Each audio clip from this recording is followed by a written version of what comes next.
Welcome to the old Pakistan. अस्सलाम views, मैं खुरम गिल और आप देख रहे हैं खुरम गिल ऑफिशियल। पीडीएम की हुकूमत का दौर था। पीडीएम की हुकूमत बनी थी। इमरान खान साहब डायरी पकड़कर वज़ीर आज़म हाउस से चले गए थे बनी गाला, और बिलावल भुट्टो साहब ने पार्लियामेंट में की थी स्पीच, और उनका ओपनिंग डायलॉग था welcome to the old Pakistan. जी हाँ, आसिफ अली ज़रदारी साहब पाकिस्तान के दूसरी मरतबा सदर बन गए हैं, और इस मरतबा पाकिस्तान हिस्ट्री के बहुत सारे रिकॉर्ड टूटे हैं। आइए रिकॉर्ड से पहले बात करते हैं। सबसे पहला रिकॉर्ड यही है, आसिफ अली ज़रदारी साहब वो पहले शख्स बने हैं जो पाकिस्तान के दूसरी मरतबा सदर बन गए। दूसरा रिकॉर्ड ये है कि शहबाज शरीफ पाकिस्तान के बैक टू बैक दूसरी मरतबा वज़ीर आज़म बने हैं। तीसरा रिकॉर्ड ये है, पंजाब की हिस्ट्री में पहली मरतबा हुआ है कि कोई खातून जो है वो वज़ीर बनी है, वो है मरीम नवाज़। सिंध की हिस्ट्री में पहली मरतबा हुआ है कि कोई शख्स बैक टू बैक तीसरी मरतबा चीफ मिनिस्टर बना है, वह है मुराद अली शाह साहब। केपीके की हिस्ट्री में ये पहली मरतबा हुआ है कि किसी हुकूमत को, किसी पार्टी को तीसरी मरतबा हुकूमत दी गई हो। खैबर पख्तूनख्वा में पीटीआई की तीसरी मरतबा बैक टू बैक हुकूमत बनी है, और ऐसे बहुत सारे रिकॉर्ड जो हैं वो इस मरतबा टूटे हैं। इन पे बात करते हैं आगे। पहले मैं आपको आज की ब्रेकिंग न्यूज़ देता जाऊँ। ये पक्की खबर है, ये मेन स्ट्रीम मीडिया पर आपको नहीं बताई जाएगी। कुछ ब्लॉगर्स, कुछ साफ़ी आपको यूट्यूब पे ये खबर देते हुए नज़र आएंगे, और ये खबर पक्की है। खबर ये है कि साहब जो हैं वो पाकिस्तान के बने जा रहे हैं वज़ीर दाखिला।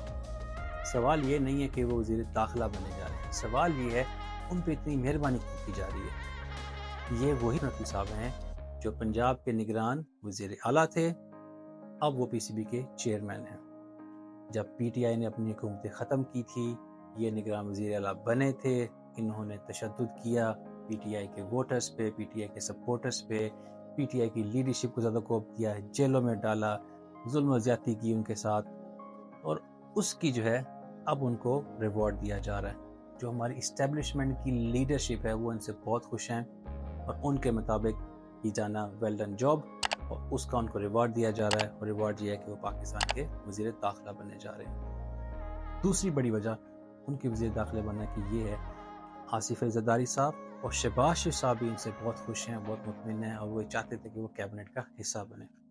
और तीसरी बात ये है कि कोई शख्स पाकिस्तान के सबसे बड़े सूबे का, चाहे निगरान ही वज़ीर आला बना हो, 18-20 गाड़ियाँ आगे, 18 का 20 गाड़ियाँ पीछे, लंबा प्रोटोकॉल और रूट रख के जाता है, और पावर होती है उस बंदे के पास, और वो पीसीबी का चेयरमैन बना हो, एक सरकारी गाड़ी हो और ना कोई सिक्योरिटी साथ हो, तो मज़ा तो नहीं आता ना।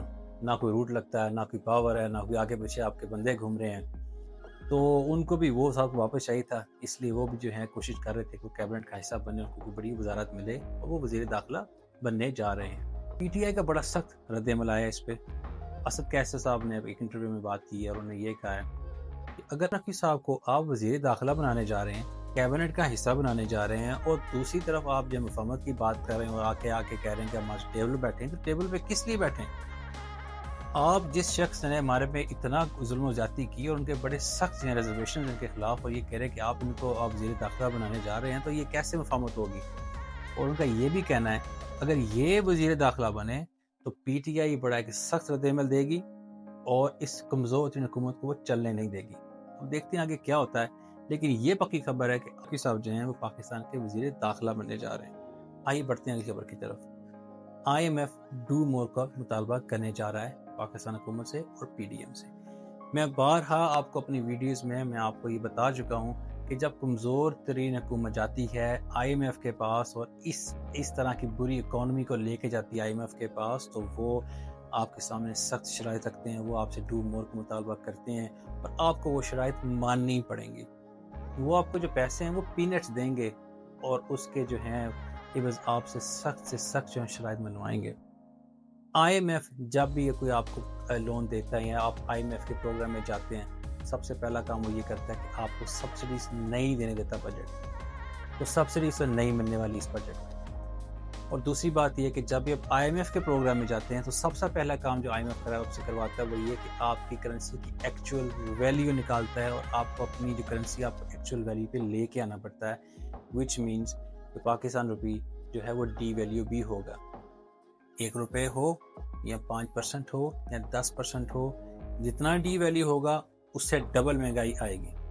اب میں آپ سے ایک بات کرنا چاہتا ہوں پاکستانیوں، ہر رمضان میں ہم جو ہے جو بھی حکومت ہوتی ہے اس کو بلیم کرتے ہیں کہ مہنگائی آپ نے کی ہے۔ ٹھیک ہے، میں مانتا ہوں کہ وفاق جو ہے گیس، پانی، تیل، بجلی جو ہے وہ مہنگی کرتی ہے۔